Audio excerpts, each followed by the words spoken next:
ఒక అభిషక్తుడైన దేవుని సేవకుడు దావీదు దేవుని చేత అభిషేకించబడిన వ్యక్తిని విడిచిపెట్టి రాజైన అబ్షాలోము దగ్గరికి వెళ్తున్నాడు. ఇప్పుడు అహితోఫెలు ఎక్కడికి వెళ్తున్నాడు? అబ్షాలోము దగ్గరికి వెళ్తున్నాడు.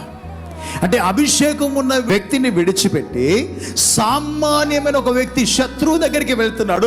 వెళ్ళి ఏం చేశాడు? తన ప్రాణాన్ని తానే కోల్పోయే స్థితికి వెళ్ళిపోయాడు. మీకు అర్థం కావడం చెప్తున్నాను. అభిషేకం ఉన్న వ్యక్తితో నువ్వు సహవాసం చేయగలిగితే నీ మరణము కాడి దేవుడు విరగొడతాడు. అభిషేకం ప్రతి కాడి మాన్ను విరగొడుతుంది. అభిషేకం ఉన్న వ్యక్తిని విడిచిపెట్టి ఇప్పుడు ఎక్కడికి వెళ్తున్నాడు? శత్రువుతో చేయగలిపి తన ప్రాణాన్ని తాను కోల్పోతున్నాడు. ఉషే మాత్రం అలా చేయలేదు. ఎలా చేశాడు తెలుసా? అభిషేకం ఉన్న వ్యక్తితోనే సహవాసం చేశాడు.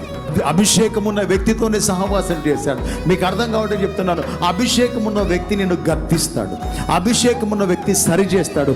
అభిషేకముతో ఉన్న ఒక వ్యక్తి నీ లోపాలు ఏలెత్తి చూపిస్తాడు, ఇది నీ లోపము అని. కానీ మనం ఎంతమంది స్వీకరించడానికి అస్సలే ఇష్టపడం. కానీ ప్రేమతో మాట్లాడే వారికి మాటలు కలిసి వెంటనే ప్రభావితమైపోతాం. నీ దగ్గర నటించేవారు అనేకులైపోయారు. గ్రహించుకోకపోతే మరణం నిన్ను వెంటాడుతుంది, సమస్య నిన్ను వెంటాడుతుంది, బాధ నిన్ను వెంటాడుతుంది, అవమానం వెంటాడుతుంది. నువ్వు అనుకోవచ్చు, అన్నా నాకు చాలా ఎలిసే జ్ఞానం ఉందన్నా, నా జ్ఞానంతో నేను వెళుతున్నాను. నీ జ్ఞానం పనిచేయదు, దేవుని జ్ఞానం ఇక్కడ పనిచేయాలి.